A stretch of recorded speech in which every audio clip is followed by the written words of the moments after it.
나를 부르라. 내가 너를 건지리니 내가 나를 영화롭게 하리로다.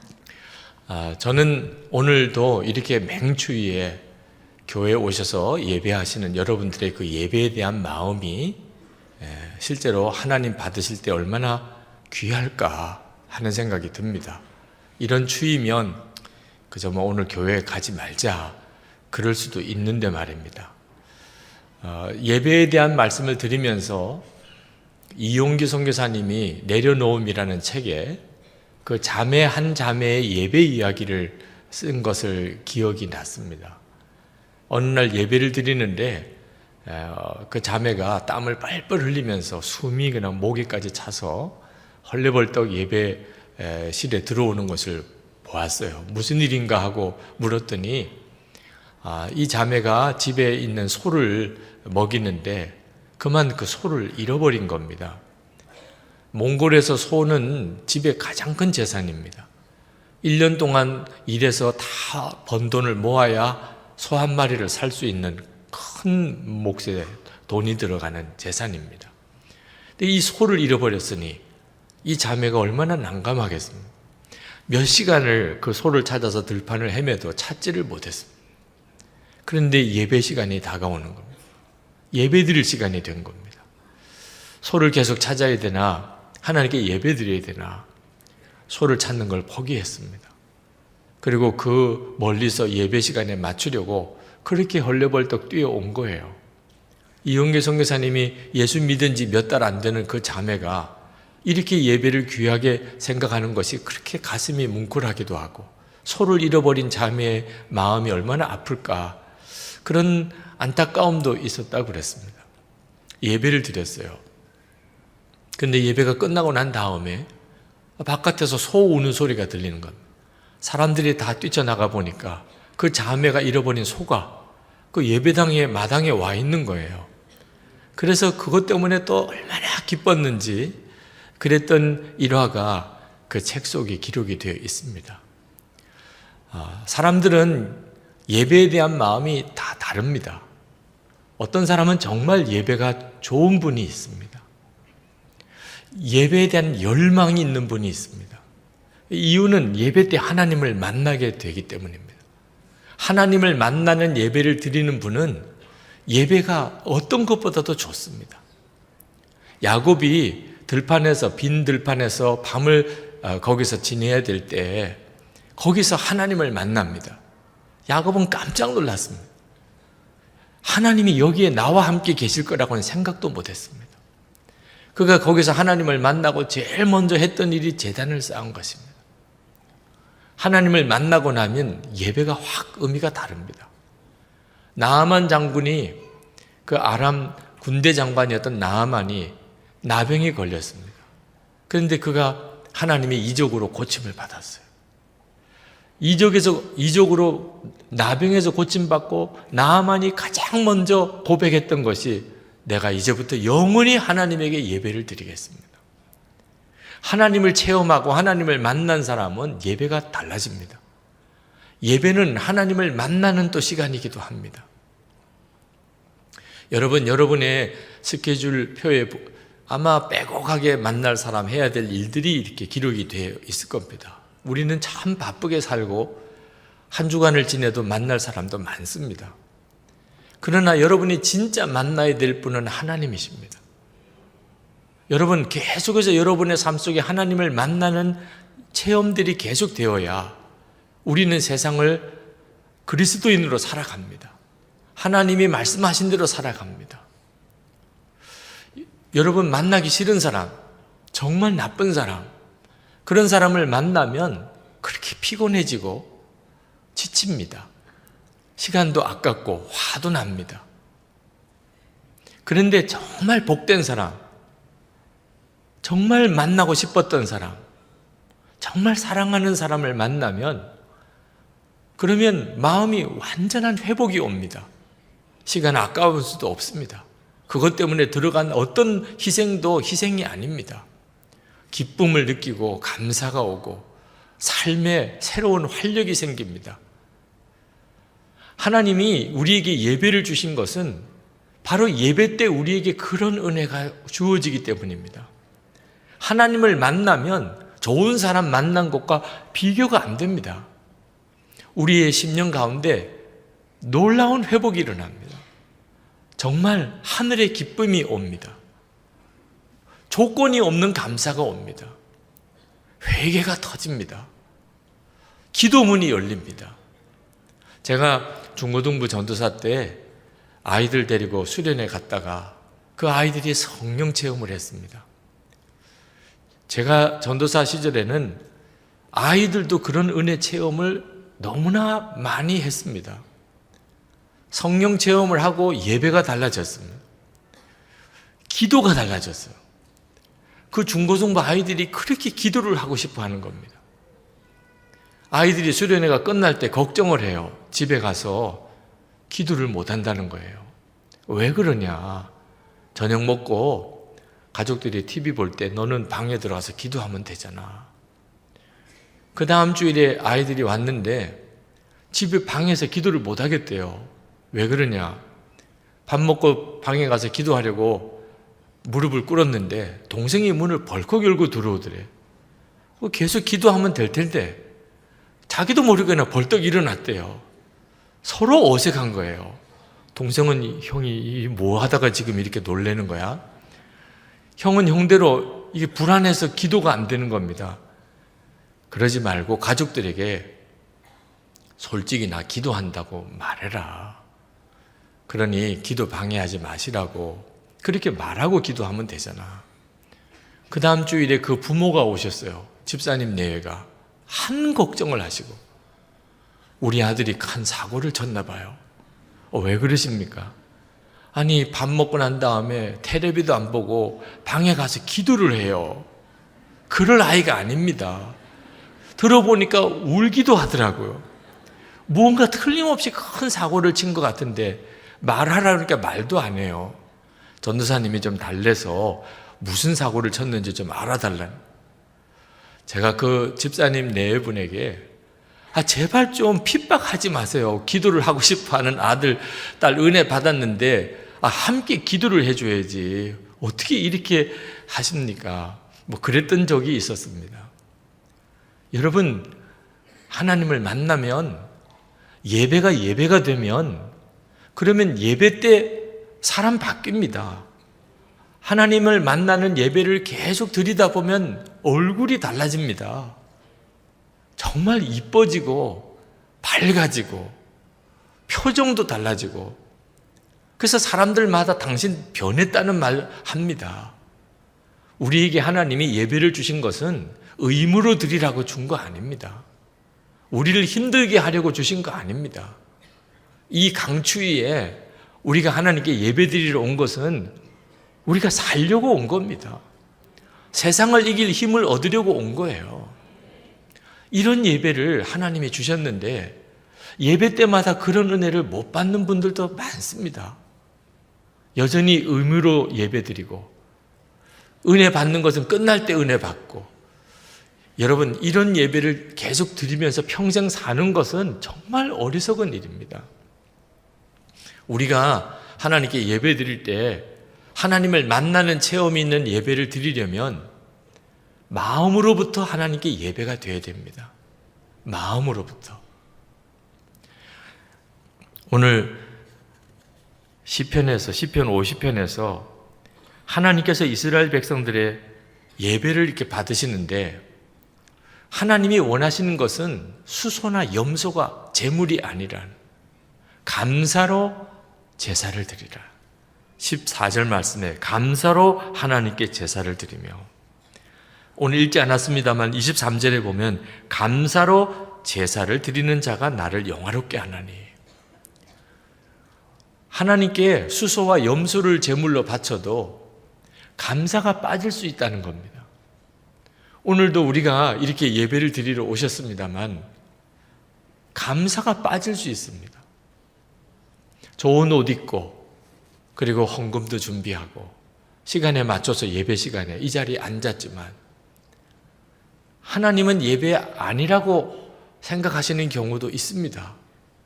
신학교나 기독교 학교에서 예배를 의무사항으로 규정하는 경우가 있습니다. 그런데 그 예배를 드렸는지 안 드렸는지 기준이 뭔가?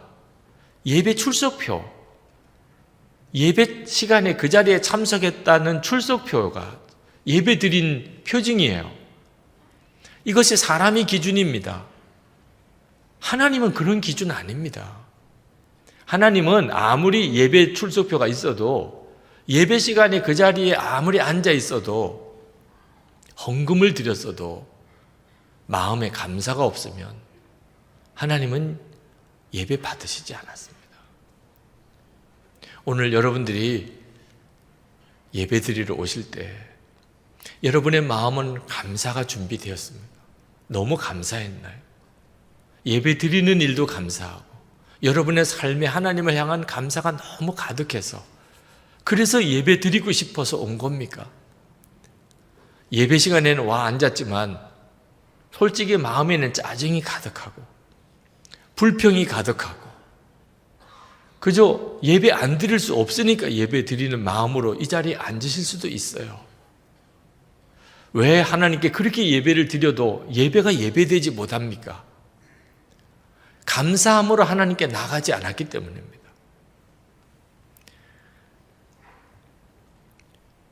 하나님께서 수소를 바치면 하나님이 수소를 드시겠습니까? 하나님께 염소를 바치면 하나님이 염소 피를 마시는 겁니까?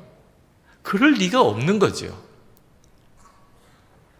13절에 내가 수소의 고기를 먹으며 염소의 피를 마시겠느냐. 하나님이 드시지도 않을 수소를 바치라고 그러고 마시지도 않을 염소의 피를 바치라고 하는 이유는 재물에 우리의 마음이 있기 때문입니다. 하나님이 원하시는 것은 수소나 염소가 아니고 우리의 마음입니다.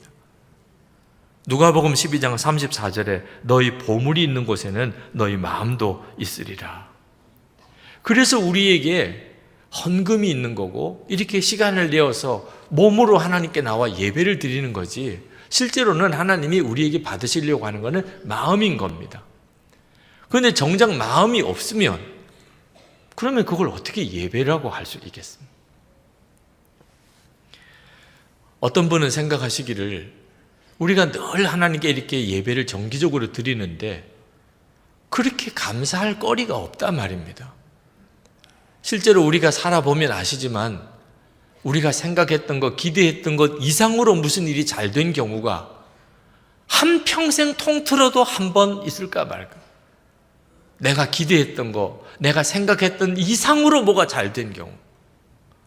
정말 펄쩍펄쩍 뛰면서 좋아하는 이런 일이 우리 평생에 그저 한 번 있을까 말까.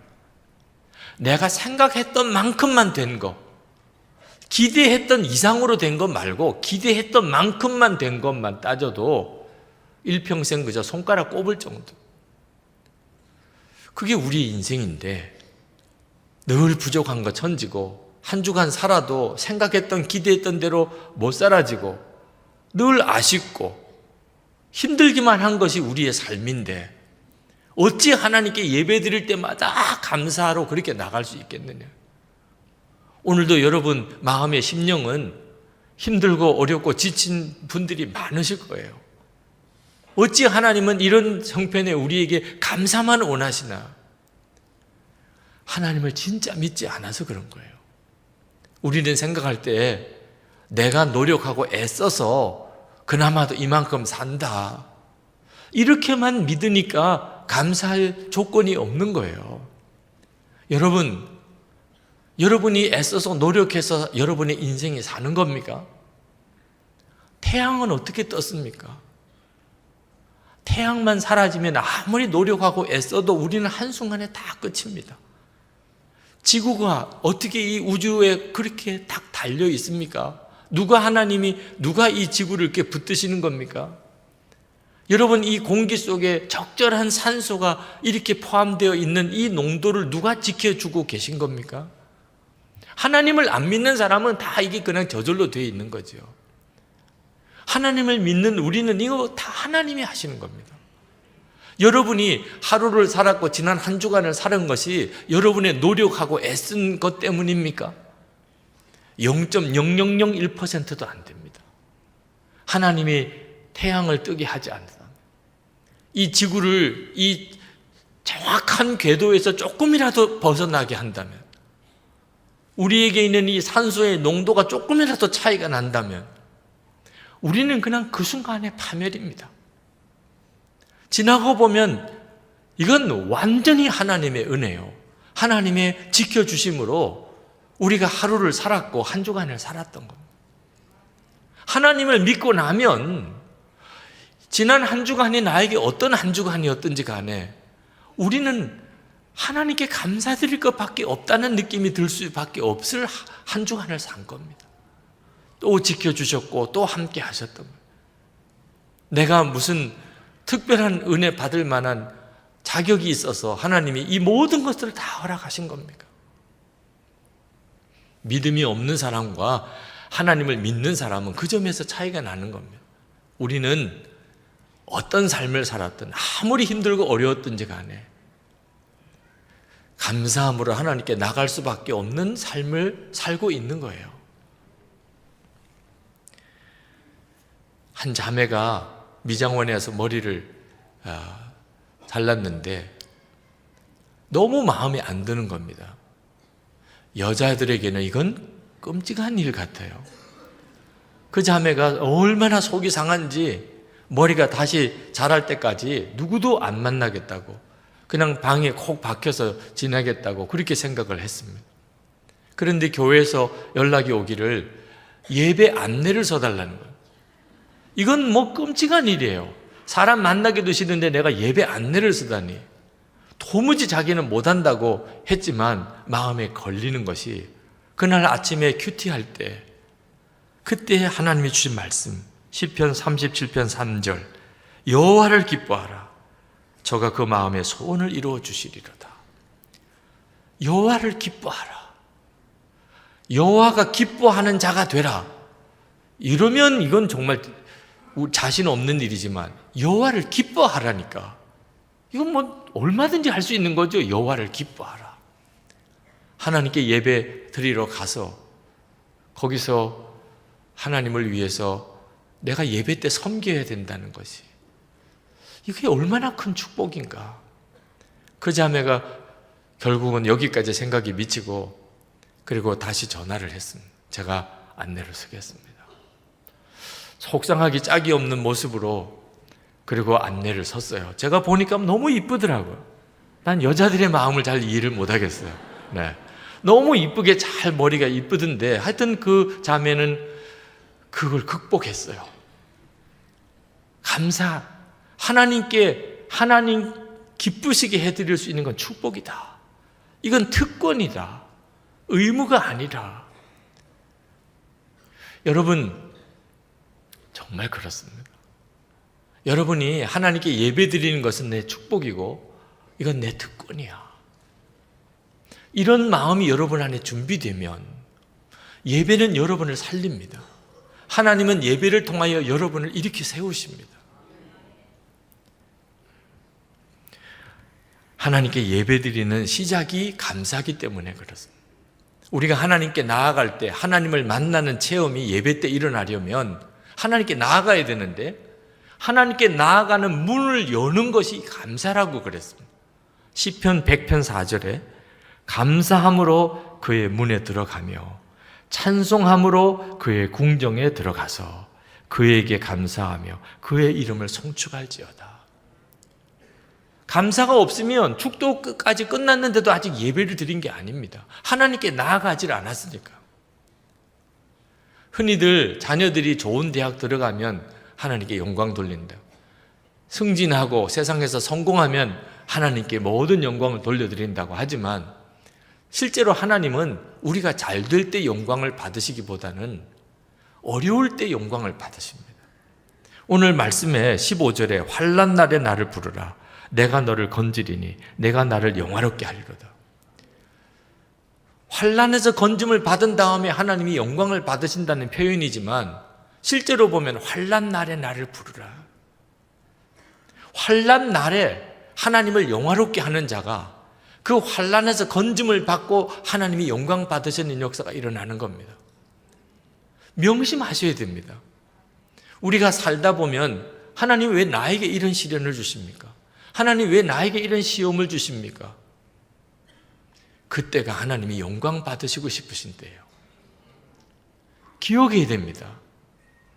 자녀가 입시에 실패했기 때문에, 내 길이 막혔기 때문에 나는 하나님 영광 가렸다, 절대 그렇지 않습니다. 그 시간이 하나님이 영광 받으시고 싶어하는 시간이에요. 욥이 자녀들 10자녀 다 죽고 종들 다 죽고 재산 다 잃어버렸습니다. 그때 욥은 하나님께 고백했습니다. 주신 자도 여호와시요 취하신 이도 여호와시오니 여호와의 이름이 찬송을 받으실지니이다. 하나님께서 욥에게서 이런 고백을 받으시고 싶으셨던 이유는 사탄의 참소 때문입니다. 사탄이 뭐라고 참소했습니까? 잘해주니까 하나님께 잘하는 거죠. 사람은 그런 게 아니에요. 하나님께서 거둬가 보세요.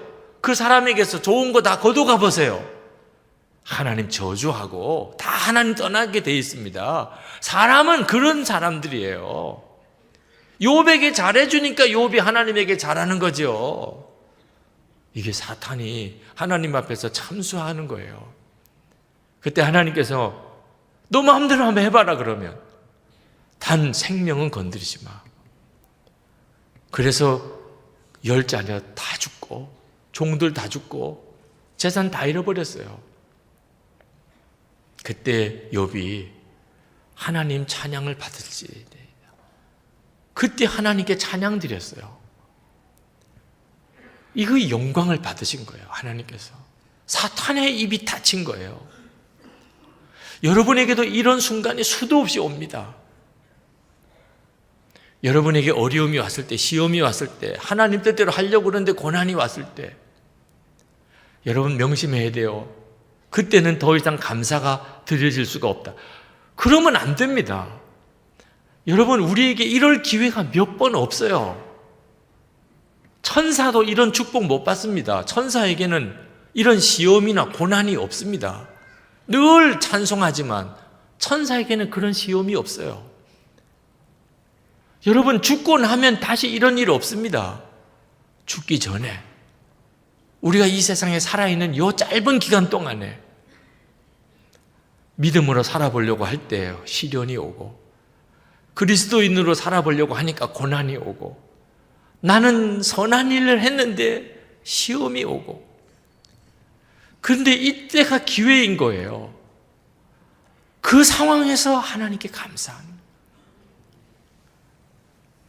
베드로전서 2장 19절에서 20절, 부당하게 고난을 받아도 하나님을 생각함으로 슬픔을 참으면 이는 아름다우나 죄가 있어 매를 맞고 참으면 무슨 칭찬이 있으리요.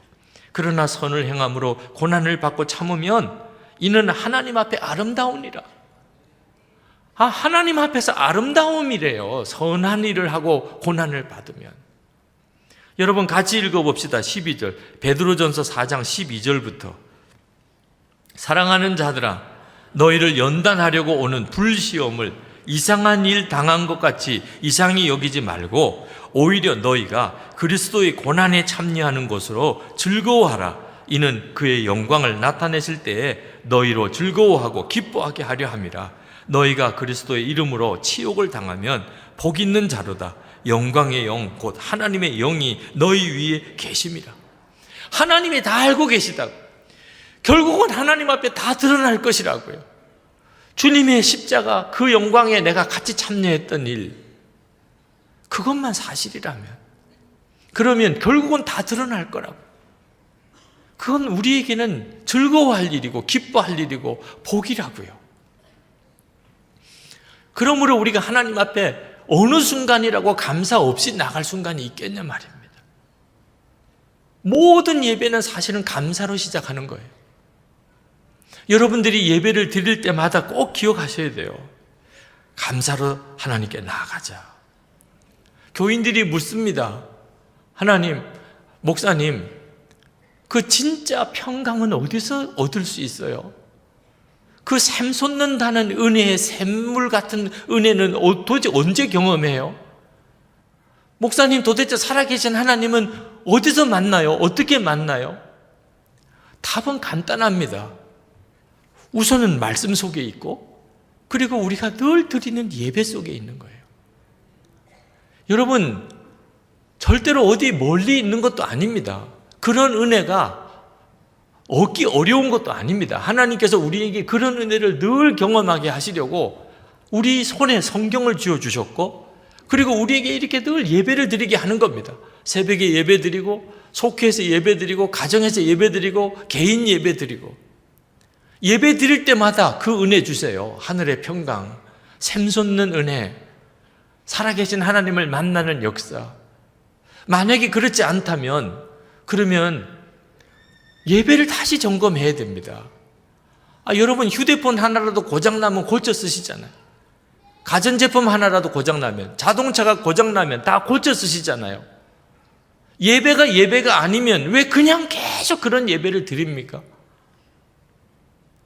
예배가 아니면, 내가 예배가 나를 변화시키지 않고 예배 때 내가 하나님을 만나지 못한다면 빨리 예배를 점검해야죠. 왜 이런 예배일까? 내가 하나님께 예배 드리러 나갈 때 내 마음에 감사가 먼저 열렸나? 너무 감사해서, 그래서 내가 하나님께 나가 예배를 하는가? 여러분, 그런 감사를 드리고 싶어도 감사가 안 되신다면, 그래서 24시간 주님을 바라보시라고 권해드리는 겁니다. 여러분이 세상은 주님 전혀 상관없이 살다가, 주님 생각도 안 하고 살다가 예배 시간에만 감사가 준비되려면 그 자체가 불가능한 일입니다. 여러분이 항상 24시간 주님을 바라보려고 하고 살면 예배 때 감사가 일어나요. 정말 놀라운 일입니다. 다윗이 여호와의 법궤가 예루살렘에 들어올 때 그는 기뻐서 견딜 수가 없었어요. 그래서 하체가 드러날 정도로 그냥 정말 열광적으로 춤을 추면서 기뻐했어요. 그 모습을 본 아내 미갈은 보기가 너무 싫었습니다. 그런 다윗이 보기가 싫었어요. 똑같이 하나님을 믿었는데 어떻게 그렇게 하나님의 영광 앞에서 마음이 이렇게 다르죠? 다윗은 항상 하나님을 바라보고 살았던 사람이에요. 그는 이렇게 고백합니다. 사무엘하 6장 21절에 다윗이 미갈에게 이르되 이는 여호와 앞에서 한 것이니라. 내가 여호와 앞에서 뛰놀리라. 다윗은 여호와의 법궤가 들어오지만 실제로는 하나님을 바라봤어요. 그게 가능한 사람이었어요. 왜? 늘 하나님 바라보고 살았으니까. 미갈도 하나님을 믿었지만 그는 그렇게 하나님을 바라보고 산 사람이 아닙니다. 여호와의 법궤가 예루살렘에 들어오는 이 감격스러운 순간에도 미갈의 마음은 그냥 체면이에요, 체면. 여러분이 24시간 주님을 바라보시면, 그러면 예배 드릴 때 이것이 주님 앞에 나아간다는 것, 그리고 여러분에게는 감사할 게 너무 많다는 것을 여러분이 그냥 깨닫게 됩니다. 여러분, 국제시장이라는 영화 보셨나요? 그 마지막 장면 기억나십니까? 이미 머리가 다신 노인이 된 이 주인공 덕수가 설날에 가족들이 다 모입니다. 정말 꿈 같은 일이죠. 고생의 시절이 지나고 자녀들까지 또 아이들을 낳고 모여요. 그래서 음식을 먹고 아이들이 노래를 부르고 다들 즐거운 시간을 가지는 그때 그 모습을 이 덕수가 물끄러미 보다가 혼자서 조용히 빠져서 방으로 들어갑니다. 그 방에는 아버님 사진이 있어요. 흥남부두에서 그 여동생을 잃어버렸습니다. 딸을 잃어버린 아버지가 어떻게 그냥 떠날 수 있어요? 이 어린 덕수에게 가족을 맡깁니다. 그 덕수를 붙잡고 잘 들으라. 내가 곧 따라간다. 이제 너가 가족들을 잘 지켜야 돼. 내 걱정은 말고. 그리고는 그 어린 아들을 가장의 책임을 지어주고, 그리고는 아버지는 딸 찾아 떠납니다. 그리고는 다시 못 만나죠. 그 아버지 사진을 들여다보면서 혼잣말처럼 이렇게 말합니다. 아버지, 이만하면 내 잘 살았지? 그리고는 이어서 말합니다. 근데 네, 진짜 힘들었거든요. 아버지 보고 싶습니다. 근데 그 장면을 보는데 왜 내가 그렇게 눈물이 나는지 몰라요. 꼭 제 심정 같았어요. 하나님 앞에 갔을 때. 정말 내 심정을 어쩌면 그렇게 표현할 수 있을까? 하나님 하라는 대로 열심히 했습니다. 어떻든지 하나님 하라는 대로 그렇게 해봤습니다. 그런데 너무 힘들었어요. 그런 마음이 그냥 제 마음속에 너무나 뜨겁게 일어나는 거예요. 제 마음속에 한편에 주님 기뻐하는 뜻대로 사는 게 힘들다, 힘들었다, 그런 심정이 느껴지는 것 같아요. 하고 싶은 거 못하고 하기 싫은 거 해야 되고 그런 순간들이 많았다. 그런데 그렇게 바보같이 그냥 울다가 어떤 제 마음속에 또 생각이 들기를, 너가 그랬기 때문에 주님과 이렇게 동행할 수 있었잖아.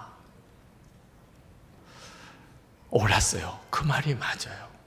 힘들기만 한 거 아니었어요. 하나님이 하라고 하는 대로 사는 거 그거 쉽지 않았지만 절대로 힘들기만 한 거 아니었어요. 그래서 살아계신 주님을 알았어요. 주님과 동행하게 됐어요. 이제 주님을 만날 날이 너무 기다려져요. 이게 얼마나 놀라운 축복이에요. 그래서 또 정말 울었어요. 여러분, 주님을 계속 바라보고 사는 일은 주님을 진짜 바라보는 눈을 열어주고 예배가 예배되게 만들어줍니다. 저에게 있어서 예배 드릴 때마다 잊을 수 없는 경험, 항상 그 예배가 생각이 납니다. 군목 훈련 받다가 그 훈련 첫 주간 수요 저녁 예배 드릴 때, 첫 주간에는, 훈련 첫 주간에는 모든 종교 행사가 허락이 안 된다는 겁니다. 목사님들이 그 이야기 듣고 속에서 그냥 욱 하고 올라오는 거예요. 우리가 목사인데 아무리 그렇다 하더라도 우리가 목사인데 우리 보고 예배를 드리지 말라는 거예요. 평소에 얼마나 수요일 저녁 예배를 그렇게 사모했었는지는 저는 아직도 자신이 없어요. 네. 하여튼 예배 못 드린다 그러니까 그때부터 거의 목숨 걸다시피 우리는 그 예배 못 드리면 죽는다, 차라리 우리를 다 내보내라, 이런 식으로 그냥 하니까 훈육관도 고민이 된 모양이에요. 그래서 나중에는 타협을 하기를 모든 훈련은 다 해야 된다, 절대 예외 없다, 그 사이에 예배 드리러 갔다 오겠으면 갔다 와라, 그 예배 드리고 오면 너무너무 많이 힘들다, 우리는 그렇게 하겠다. 그래서 수요일에 훈련 다 마치고 그리고는 복귀를 해야 되는데 예배 시간을 내야 되니까 구보를 해야 돼요. 얼마나 힘든지. 내무반에 들어왔는데 밥 먹으러 갈 시간도 없어요. 예배 드리고 와서 또 내무반 정리도 하고 점호도 받아야 되니까. 그리고는 그 채로 그냥 성경책 하나 들고 그냥 교회로 뛰어갔습니다. 헐레벌떡 숨이 그냥 차 있는 채로 예배당에 들어가는데 그때부터 눈물이 쏟아지는 거예요. 제대로 씻지도 못하고 먹지도 못하고 그리고는 숨은 헐떡거리면서 예배당에 들어가는데 무슨 찬양을 특별히 들어서도 아니고 설교가 좋아서도 아니고 그때부터 우는데 예배 끝날 때까지. 끝나고 난 다음에 간식들을 준비하고 우리는 그 먹을 시간도 없어요. 또 그냥 뛰어서 내무반으로 돌아와서 그때 이제 씻고 정리하고 점호 준비하고. 근데 그 예배를 잊을 수가 없는 거예요. 예배는 어떤 상황과 조건, 이유를 떠나서 예배를 드렸다는 것 자체가 감사다. 성도 여러분, 예배는 복입니다. 우리가 예수 믿고 받은 엄청난 복이에요. 예배 드릴 수 있게 된 거예요. 예배 때마다 하나님을 만나게 되어 있습니다. 여러분, 이거 절대로 포기하면 안 됩니다. 예배가 안 된 채로 계속 가면 안 됩니다. 형식적인 예배에 머무르면 안 됩니다. 여러분이 진짜 하나님을 믿는다면 이제부터 예배는 무조건 감사해요. 감사를 준비하고 예배 드려야 됩니다. 그러면 하나님께서 반드시 놀라운 만남을 주세요. 오늘도 우리가 하나님께 왔습니다. 예배 드리러 온 거예요. 하나님께 정말 찬송하고 주님 앞에 더 나아가십시다. 하나님 한 번도 나를 실망시킨 적 없으시고 언제나 공평과 은혜로 나를 지키셨네. 오 신실하신 주, 오 신실하신 주, 내 너를 떠나지도 않으리라, 내 너를 버리지도 않으리라. 약속하셨던 주님, 그 약속을 지키사 이후로도 영원토록 나를 지키시리라 확신하네. 우리 다 일어나셔서 우리 이 찬송을 부르면서 이 시간 정말 마음을 활짝 하나님께 여십시다. 저는 하나님께 왔습니다. 하나님께 감사드립니다. 주님의 약속을 붙잡습니다. 주님, 이 시간에 제 영에 주의 성령으로 충만하소서. 만나 주소서. 그리고 다시 우리가 세상으로 돌아갈 수 있게 해주소서.